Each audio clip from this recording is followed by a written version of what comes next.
السلام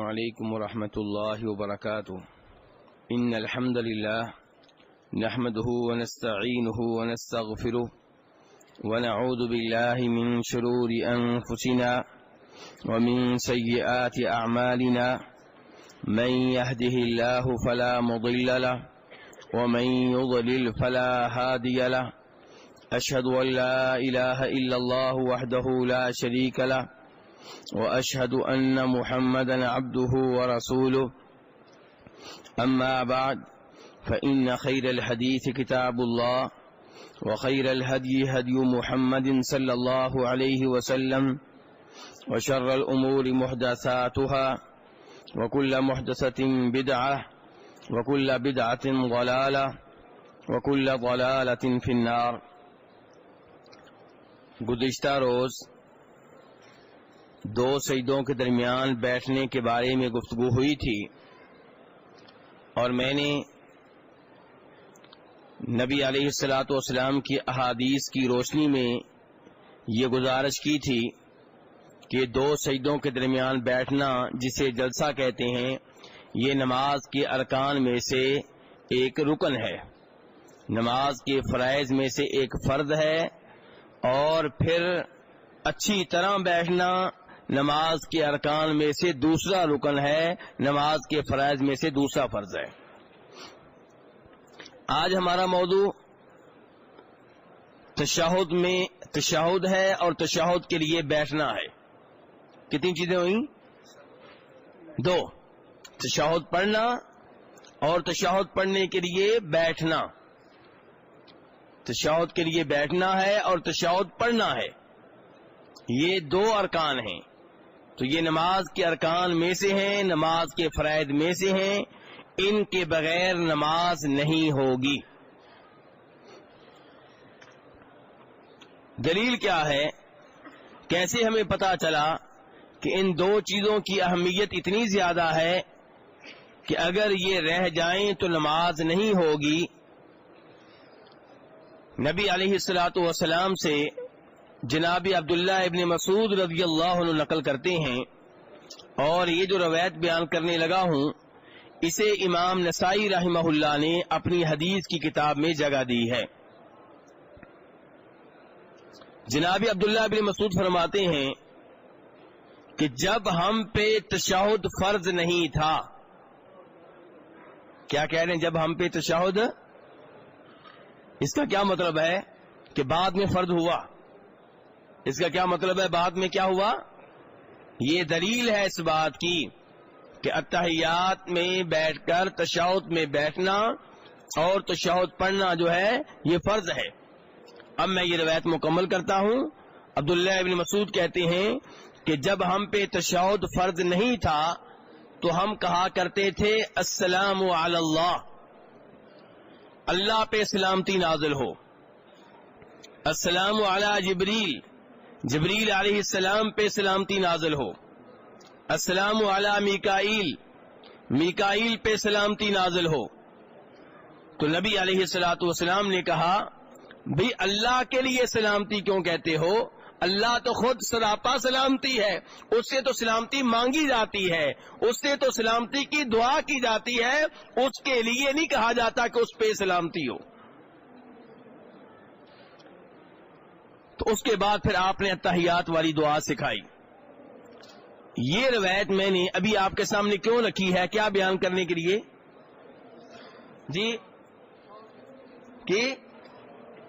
کہ تشہد جو ہے وہ فرض ہے، تشہد کی دعا پڑھنا فرض ہے، ضروری ہے، نماز کے ارکان میں سے ہے. اور دوسری دلیل میرے بھائیوں، امام بخاری اور امام مسلم حدیث کے دو بڑے امام روایت کرتے ہیں جناب عبداللہ ابن مسعود رضی اللہ تعالیٰ عنہ سے. وہ کہتے ہیں کہ نبی علیہ الصلوۃ والسلام ہمیں نماز کا طریقہ سکھا رہے ہیں، اور اس میں کہتے ہیں فَإِذَا قَعَدَ أَحَدُكُمْ فِي الصَّلَاةِ فَلْيَقُلْ التَّحِيَّاتُ لِلَّهِ وَالصَّلَوَاتُ. کہ جب تم میں سے کوئی نماز میں بیٹھ جائے یعنی تشہد کے لیے بیٹھ جائے فلیقل اس پہ واجب ہے کہ یہ دعا پڑھے التحیات للہ والصلوات. یہ پوری دعا آپ نے بتائی. تو یہاں پہ آپ نے کیا کہا لیقل یہ امر کا لفظ ہے, آرڈر کا لفظ ہے. تو اس سے بھی پتا چلا کہ تشہد میں بیٹھنا اور تشہد میں یہ دعا پڑھنا ضروری ہے. اور تیسری دلیل یہ ہے کہ نبی علیہ الصلوۃ والسلام نے جب بھی نماز پڑھی ہے ہر نماز میں آپ تشہد کے لیے بیٹھے ہیں اور تشہد کی دعا آپ نے پڑھی ہے. ایسی کوئی نماز نہیں ملتی جس کے بارے میں صحابہ کرام نے کہا ہو کہ ایک دفعہ آپ نے نماز پڑھی تھی اور تشہد کو آپ نے ترک کر دیا تھا یا تشہد کی دعا آپ نے ترک کر دی تھی, نہیں پڑھی تھی. ایسی کوئی نماز ہمیں نہیں ملتی. تو خلاصہ کلام یہ ہے کہ تشہد کے لیے بیٹھنا اور تشہد کی دعا پڑھنا یہ نماز کے ارکان میں سے 2 رکن ہیں, نماز کے فرائض میں سے 2 فرض ہیں. تشہد میں جو دعائے تشہد پڑھی جاتی ہے یہ نبی علیہ الصلوۃ والسلام سے کئی الفاظ کے ساتھ ثابت ہے. کئی الفاظ کے ساتھ کیا ہے؟ ثابت ہے. یہ نہیں کہ ایک صحیح ہے دوسری روایت ضعیف ہے, کہہ رہا ہوں کئی الفاظ کے ساتھ ثابت ہے. ان میں سے وہ الفاظ جنہیں سب سے زیادہ علماء کرام نے اختیار کیا ہے یہ وہ ہیں جو عبداللہ ابن مسعود رضی اللہ تعالیٰ عنہ نبی علیہ الصلوۃ والسلام سے نقل کرتے ہیں. چنانچہ امام بخاری اور امام مسلم دونوں روایت کرتے ہیں کہ عبداللہ ابن مسعود رضی اللہ تعالیٰ عنہ کہتے ہیں کہ نبی علیہ الصلوۃ والسلام نے مجھے تشہد کی دعا سکھائی جبکہ میری ہتھیلی میرا ہاتھ آپ کے دونوں ہاتھوں کے درمیان میں تھا. بڑے پیار و محبت سے سکھا رہے ہیں, بڑی توجہ سے سکھا رہے ہیں. عبداللہ ابن مسعود رضی اللہ عنہ کا ہاتھ آپ نے پکڑا ہوا ہے, ان کا ہاتھ آپ نے اپنے دونوں ہاتھوں میں لیا ہوا ہے. یہ بھی تعلیم کا ایک طریقہ ہے, یہ بھی علم دینے کا ایک طریقہ ہے. اور عبداللہ ابن مسعود کہتے ہیں کہ آپ نے مجھے تشہد کی دعا ایسے سکھائی جیسے آپ ہمیں قرآن پاک کی صورتیں سکھایا کرتے تھے.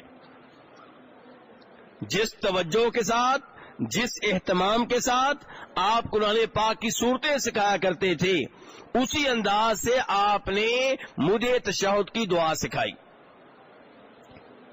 وہ کیا دعا ہے؟ التحیات للہ والصلوات. آگے کیا ہے؟ بھائی سے پوچھیں. جی بھائی آگے کیا ہے؟ والطیبات. السلام علیکہ ایھا النبی ورحمۃ اللہ وبرکاتہ. السلام علینا وعلی عباد اللہ الصالحین. اشہد ان لا الہ الا اللہ واشہد ان محمدا عبدہ ورسولہ. یہ بڑے ہی عظیم کلمات ہیں. ان میں اللہ کی حمد و ثنا بھی ہے اور اپنے لیے اور اپنے مسلمان بھائیوں کے لیے دعا بھی ہے. اس میں اکیلے اللہ کے عبادت کے حقدار ہونے کی گواہی بھی ہے اور نبی علیہ الصلوۃ والسلام کے اللہ کے رسول اور اللہ کے بندہ ہونے کی گواہی بھی ہے. بہت ہی عظیم الفاظ ہیں اور یہ الفاظ ان کا معراج سے کیا تعلق ہے؟ کون سا بھائی بتائے گا؟ التحیات کے ان الفاظ کا معراج کے واقعے سے کوئی تعلق ہے؟ کیا تعلق ہے جی بتائیں ذرا.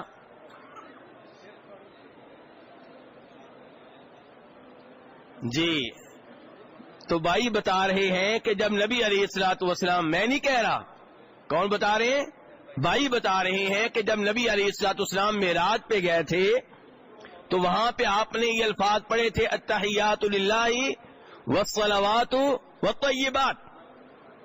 ان کا ترجمہ کیا ہے وہ سنتے جائیں اور وہ معراج کا واقعہ بھی ذہن میں رکھیں, آگے چل کے گفتگو مزید ہوگی. کہ التحیات للہ والصلوات والطیبات آسان الفاظ میں اس کا ترجمہ اور مفہوم یہ ہے کہ تمام قولی عبادتیں. کون سی باتیں؟ قولی, جو کہ زبان سے کی جاتی ہیں.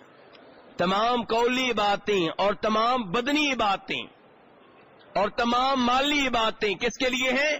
اللہ کے لیے ہیں. ان کے کوئی بھی عبادت نہیں ہے جو اللہ کے علاوہ کسی اور کے لیے ہو. میرا طواف کس کے لیے؟ اللہ کے لیے. جب بھی بکرا ذبح کروں گا کس کے نام پہ؟ اللہ کے نام پہ. جب بھی رکوع کروں گا سجدہ کروں گا کس کو کروں گا؟ اللہ کو کروں گا. تو میری ہر عبادت کس کے لیے ہے؟ اللہ کے لیے ہے. بقول اس کہانی کے جو پبلک میں عام طور پہ بیان کی جاتی ہے اور واٹس ایپ کے ذریعے مزید پھیل رہی ہے کہ جب نبی علیہ الصلوۃ والسلام نے یہ الفاظ کہے تو اللہ نے آگے سے کہا السلام علیکہ ایھا النبی ورحمۃ اللہ وبرکاتہ. نبی علیہ السلام نے اللہ کی حمد و ثنا بیان کی تو اللہ نے آگے سے کیا کہا؟ اے نبی علیہ السلام آپ پہ سلامتی نازل ہو اور آپ پہ اللہ کی رحمتیں ہوں، اللہ کی برکتیں ہوں. یہ وہ کہانی ہے جو پبلک میں بیان کی جاتی ہے، میں اس کا قائل نہیں ہوں. آگے چل کے گفتگو ہوگی. تو پھر اس کہانی میں کچھ کہتے ہیں کہ جبریل علیہ السلام نے درمیان میں کہا اور کچھ کہتے ہیں کہ فرشتوں نے کہا کہ السلام علینا وعلی عباد اللہ الصالحین، کہ ہم پہ بھی سلامتی نازل ہو اور اللہ کے تمام نیک بندوں پہ بھی سلامتی نازل ہو. اور اس کے بعد یہ ہے کہ میں گواہی دیتا ہوں کہ اللہ کے سوا کوئی معبود برحق نہیں، اور میں گواہی دیتا ہوں کہ جناب محمد صلی اللہ علیہ وسلم اللہ کے بندے اور اللہ کے رسول ہیں. ہم لوگوں کو کہانیاں بڑی اچھی لگتی ہیں، ایسے ہی ہے. کہانی پڑھنے کا، کہانی سننے کا ایک اپنا ہی مزہ ہے. اب یہ دعا تو بخاری مسلم میں آئی ہے، اتحیات والی، تشہد والی، اس میں کوئی شک و شبہ نہیں ہے. لیکن یہ کہانی کہ آپ معراج پہ گئے اور اس موقع پہ آپ نے یہ الفاظ کہے.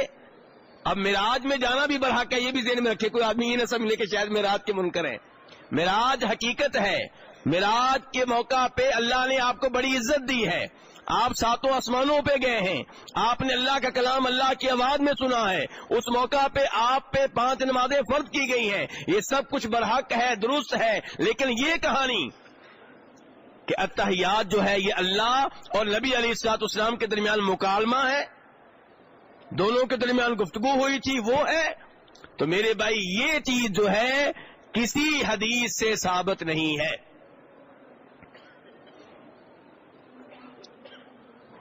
نبی علیہ الصلوۃ والسلام سے یہ چیز آپ کو ضعیف روایت کے ساتھ بھی نہیں ملے گی، ضعیف سند کے ساتھ بھی نہیں ملے گی. ایک سند ہوتی ہے جو ناقابل اعتبار ہوتی ہے، ناقابل اعتماد ہوتی ہے، لیکن ہوتی ہے، وجود ہوتا ہے، چاہے کمزور ہے، لیکن آپ کو اس کی کوئی کمزور سند بھی نہیں ملے گی. تو اس لیے میرے بھائیوں ایسی کہانیاں شیئر نہ کیا کریں. اگر آپ کے پاس آ گئی ہے تو کسی اور کو نہ بھیجیں، پہلے تحقیق کر لیا کریں کہ یہ جو روایت بیان کی جا رہی کیا اس کا حوالہ دیا گیا ہے. نہیں دیا گیا آگے آپ کسی کو نہیں بھیجیں گے. دیا گیا ہے کس کتاب کا دیا گیا ہے؟ بخاری شریف کا، مسلم شریف کا. چیک کر لیں، گھر میں کھول لیں. اگر واقعی بخاری مسلم میں یہ روایت موجود ہے آپ شیئر کر لیں. اور اگر ابو داؤد، نسائی، ترمذی، ابن ماجہ کسی اور حدیث کی کتاب کی روایت ہے تو چیک کر لیں کیا یہ روایت صحیح سند سے ثابت ہے کہ ضعیف سند سے. تو بہرحال میرے بھائی یہ کہانی جو بیان کی جاتی ہے یہ کہانی ثابت نہیں ہے، لیکن دعا بالکل ٹھیک ہے. نبی علیہ الصلوۃ والسلام نے صحابہ کرام کو سکھائی ہے، جناب عبداللہ ابن مسعود رضی اللہ تعالیٰ عنہ کو سکھائی ہے. بڑی عظیم دعا ہے میرے بھائیوں. اب اس دعا میں آپ غور کریں گے، ایک جگہ یہ کہا گیا ہے السلام علیکہ ایھا النبی، کہ اے نبی علیہ الصلوۃ والسلام آپ پہ سلامتی نازل ہو. اس میں آپ کو مخاطب کیا گیا ہے یا مخاطب نہیں کیا گیا؟ جی بولیے ذرا. مخاطب کیا گیا ہے. السلام علیکہ ایھا النبی، اے نبی آپ پہ سلامتی نازل ہو. تو کیا نبی علیہ الصلوۃ والسلام آج یہ الفاظ ہم سے سن رہے ہیں؟ میرے بھائی یہاں پہ آپ کے عقائد کی اصلاح کے لیے بخاری شریف کی اسی روایت کو مکمل کرنا چاہوں گا جو تھوڑی دیر پہلے میں نے بیان کی ہے کہ عبداللہ ابن مسعود کیا کہتے ہیں کہ میرا ہاتھ آپ کے دونوں ہاتھوں کے درمیان میں تھا اور آپ نے مجھے اتحیات کی دعا سکھائی اور ایسے سکھائی جیسے قرآن کی صورتیں سکھایا کرتے تھے. کیا سکھائی؟ اتحیات للہ، یہ ساری دعا. اس کے بعد عبداللہ بن مسعود کہتے ہیں، بخاری شریف کی روایت ہے، کہتے ہیں کہ جب آپ فوت ہو گئے، کون؟ نبی علیہ الصلوۃ والسلام، پھر ہم السلام علی النبی کہتے تھے. کیا کہتے تھے؟ بولیے ذرا. السلام علی النبی کہتے تھے کہ نبی علیہ الصلوۃ والسلام پہ سلامتی ہو. یہ جو الفاظ ہے نا کہ اے نبی علیہ السلام آپ پہ سلامتی ہو، ان الفاظ کو صحابہ کرام نے تبدیل کر لیا کن الفاظ کے ساتھ؟ کہ نبی علیہ الصلوۃ والسلام پہ سلامتی نازل ہو، آپ کو مخاطب کرنا ترک کر دیا. یہ بخاری شریف کی روایت ہے. اور حافظ ابن حجر رحمہ اللہ، جنہوں نے بخاری شریف کی احادیث کی شرح لکھی ہے فتح الباری کے نام سے، وہ فتح الباری میں لکھتے ہیں کہ اس کی تائید میں ایک روایت اور بھی آتی ہے، اور یہ وہ روایت ہے جسے امام عبد الرزاق رحمہ اللہ اپنی کتاب المصنف میں روایت کرتے ہیں کہ جناب عطا ابن ابی رباح کہتے ہیں. عطا ابن ابی رباح کون ہے؟ صحابی ہیں کہ تابعی ہیں؟ بولیے. تابعی ہیں. عطا بن ابی رباح کہتے ہیں کہ صحابہ کرام نبی علیہ الصلوۃ والسلام کی زندگی میں السلام علیکہ ایھا النبی کہا کرتے تھے، اور آپ کے فوت ہونے کے بعد وہ السلام علی النبی کہا کرتے تھے.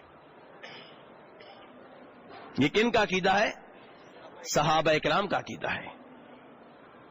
تو میرے بھائی، اس لیے السلام علیکہ ایھا النبی سے یہ نتیجہ نکال لینا کہ آپ موجود ہیں، حاضر ناظر ہیں، عالم الغیب ہیں، یہ نتیجہ قرآن و حدیث کی تعلیمات کے خلاف ہے. نبی علیہ الصلوۃ والسلام شان کے لحاظ سے سب سے اوپر، تمام انسانوں میں سب سے افضل، نبیوں کے بھی امام، آپ کی شان میں کوئی شک و شبہ نہیں، اور اللہ تعالی کی ذات کے بعد سب سے زیادہ آپ سے محبت ضروری ہے، لازمی ہے، واجب ہے. لیکن اس کا مطلب یہ نہیں ہے کہ آپ کے دیے ہوئے دین کو ترک کر دیا جائے اور محبت و عقیدت کے نام پہ وہ عقائد جو آپ دے کر گئے تھے انہیں تبدیل کر دیا جائے. تو نبی علیہ الصلوۃ والسلام دنیا میں آئے، اپنا مشن مکمل کیا اور دنیا سے چلے گئے. اور اللہ تعالیٰ نے آپ کو مخاطب کر کے کہا تھا أَفَإِن مِتَّ فَهُمُ الْخَالِدُونَ، اگر آپ فوت ہونے والے ہیں تو یہ آپ کے دشمن، یہ کافر کون سے ہمیشہ رہنے والے ہیں. کہیں پہ اللہ تعالیٰ کہتے ہیں وَمَا مُحَمَّدٌ إِلَّا رَسُولٌ قَدْ خَلَتْ مِن قَبْلِهِ الرُّسُلُ أَفَإِن مَاتَ، اللہ کیا کہہ رہے ہیں؟ مات، موت کا لفظ. أَفَإِن مَاتَ أَوْ قُتِلَ انقلبتم عَلَىٰ أَعْقَابِكُمْ، احد کی لڑائی میں جب یہ افواہ پھیل گئی کہ نبی علیہ الصلوۃ والسلام نعوذ باللہ شہید کر دیے گئے ہیں، کئی صحابہ کرام ہمت ہار بیٹھے، لڑائی چھوڑ کے بیٹھ گئے، جہاد چھوڑ کے بیٹھ گئے، کئی لوگوں نے میدان چھوڑ دیا. نبی علیہ الصلوۃ والسلام چلے گئے ہیں تو اب کیا لڑنے کا کیا فائدہ، اب جہاد کا کیا فائدہ؟ اللہ نے یہ آیت نازل فرمائی کہ نبی علیہ الصلوۃ والسلام اللہ کے رسول ہیں، اس سے بڑھ کر کچھ نہیں. مشکل کشا نہیں ہے، حاجت روا نہیں ہے، غوث اعظم نہیں ہے، داتا نہیں ہے، رب نہیں ہے، معبود نہیں ہے. أَفَإِن مَاتَ، اگر آپ فوت ہو جائیں، او قتل، یا آپ کو قتل کر دیا جائے، شہید کر دیا جائے، کیا تم لوگ ایڑیوں کے بل پھر جاؤ گے، دین چھوڑ دو گے، مرتد ہو جاؤ گے؟ تو میرے بھائیوں، نبی علیہ الصلوۃ والسلام دنیا میں آئے اور اللہ کا دین پہنچانے کا حق ادا کر دیا اور دنیا سے چلے گئے، آخرت کی جانب منتقل ہو گئے. اب آپ قبر میں ہیں، برزخ میں ہیں، اور برزخ جو ہے یہ آخرت کے مرحلوں میں سے پہلا مرحلہ ہے. آج جب ہم سلام پڑھتے ہیں تو ہمارا سلام فرشتوں کے ذریعے آپ تک پہنچتا ہے. کن کے ذریعے پہنچتا ہے؟ امام نسائی رحمہ اللہ روایت کرتے ہیں نبی علیہ الصلوۃ والسلام سے، ان للہ ملائکۃ سیاحین فی الارض یبلغونی من امتی السلام، اللہ کے فرشتے ہیں زمین پہ چل پھر رہے ہیں، وہ مجھے میری امت کی طرف سے سلام پہنچاتے ہیں. تو یہ سلام فرشتوں کے ذریعے آپ تک پہنچتا ہے. اور ابو داؤد شریف کی روایت کے مطابق آپ سلام کا جواب بھی دیتے ہیں. اس کی کیفیت کیا ہے, اس کی تفصیلات کیا ہیں, ہمیں نہیں بتائی گئی, اللہ بہتر جانتا ہے. لیکن جو بتایا گیا ہے اس پہ ہمارا ایمان ہے. لیکن آپ کی قبر کے پاس کھڑے ہو کے سلام پڑھتے ہوئے عقیدہ رکھنا کہ آپ خود سن رہے ہیں, یہ قرآن و حدیث سے ثابت نہیں ہے. ایک روایت بیان کی جاتی ہے جسے خطیب بغدادی نے اپنی کتاب تاریخ بغداد میں, ابن عساکر نے تاریخ دمشق میں, امام بیہقی نے حیات الانبیاء میں جگہ دی ہے. لیکن اس کے بیان کرنے والوں میں ایک راوی ہے محمد ابن مروان السدی الصغیر. علماء کرام کہتے ہیں الکذاب, اعلیٰ درجے کا جھوٹا تھا. اس وجہ سے روایت من گھڑت قرار پاتی ہے. اسی لیے 6 صدی کے امام, ابھی کون سی صدی چل رہی ہے, 15ویں, 6 صدی کے امام ابن الجوزی رحمہ اللہ نے کتاب لکھی الموضوعات, وضع کردہ روایتیں, من گھڑت روایتیں, خود ساختہ روایتیں. انہوں نے اس کتاب میں من گھڑت روایتوں کو جمع کر دیا تاکہ لوگ ان سے بچ جائیں, انہیں عقیدے کا حصہ نہ بنائیں, انہیں آپ کی جانب منسوب نہ کریں. اس کتاب میں انہوں نے اس روایت کو جگہ دی ہے جس میں کہا جاتا ہے کہ آپ نے کہا تھا جو میری قبر کے پاس کھڑے ہو کے درود پڑے گا میں خود سنتا ہوں. تو انہوں نے ثابت کر دیا کہ روایت من گھڑت ہے اور قرآن کا عقیدہ اٹل ہے میرے بھائیوں کہ وما انت بمسمع من فی القبور, کہ جو بھی قبروں میں ہیں انہیں آپ اپنی آواز نہیں سنا سکتے. انک لا تسمع الموتى, فوت شدگان کو آپ اپنی آواز نہیں سنا سکتے.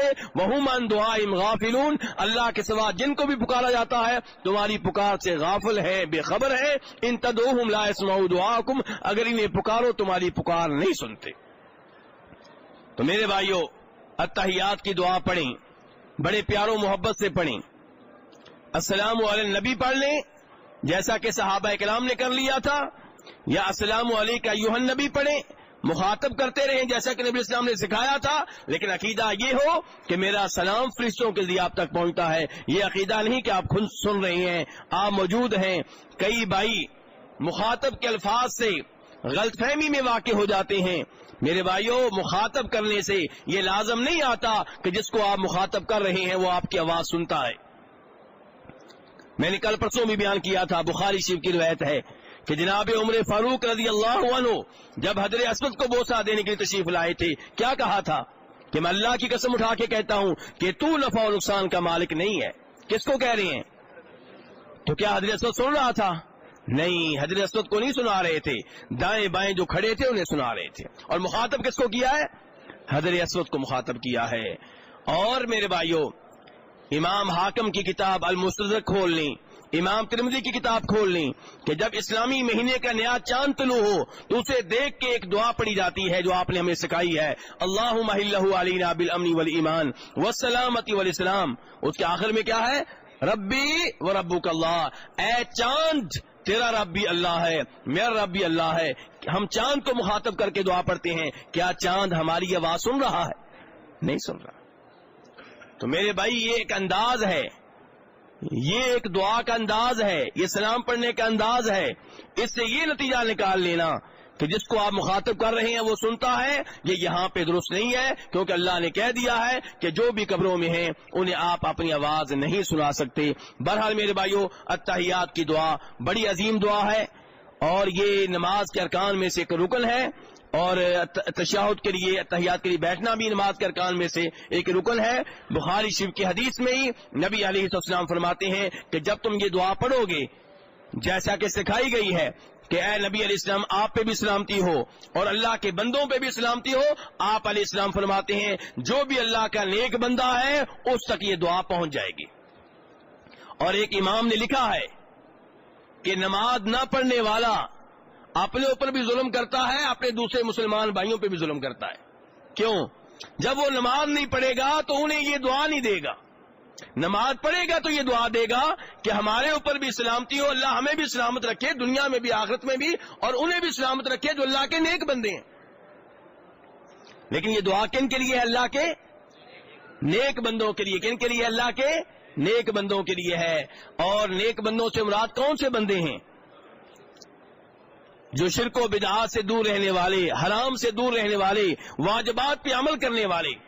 اللہ تعالیٰ فرماتے ہیں الا ان اولیاء اللہ لا خوف علیہم ولا هم يحزنون الذین آمنوا وكانوا يتقون, کہ اللہ کے ولی جو ہیں انہیں روز قیامت کوئی خوف نہیں ہوگا, انہیں کوئی غم نہیں ہوگا. یا اللہ یہ کون ہے نیک لوگ, یہ ولی لوگ کون ہیں؟ اللہ نے فرمایا الذین آمنوا, جو صحیح معنوں میں ایمان لاتے ہیں اللہ پہ اور اللہ کی ہر بات پہ. فرشتوں پہ ایمان ہے کیونکہ اللہ نے کہہ دیا, دجال آئے گا اس پہ ایمان ہے کیونکہ اللہ نے کہہ دیا, عیسیٰ علیہ السلام نازل ہوں گے اس پہ ایمان ہے کیونکہ اللہ نے نبی علیہ السلام کے ذریعے بتا دیا. جنت جہنم ہے, بالکل ہے, دیکھی نہیں ہے لیکن ایمان ہے کیونکہ اللہ نے بتا دیا. فرشتے قبر میں آ کے سوال کرتے ہیں, یہ منظر کبھی نہیں دیکھا لیکن ایمان ہے کیونکہ اللہ کے نبی علیہ الصلوۃ والسلام نے اللہ کی طرف سے یہ بات بتا دی. تو الذین آمنوا, اللہ کے ولی کون ہیں؟ جو ہر اس بات پہ ایمان لے آئے جو اللہ نے بتائی ہے. پورے قرآن پاک پہ ایمان لاتے ہیں. اللہ نے اگر کہا ہے چور کے ہاتھ کاٹنے چاہیے تو ان کا ایمان ہے کہ چور کے ہاتھ کاٹنے چاہیے. اللہ نے اگر یہ کہا ہے کہ جو بدکاری کرے اور شادی نہ ہوئی ہو اسے 100 کوڑے مارے جائیں تو اس کا ایمان ہے, یہ سزا بالکل صحیح ہے. یہ ہے اللہ پہ صحیح معنوں میں ایمان لانے والے.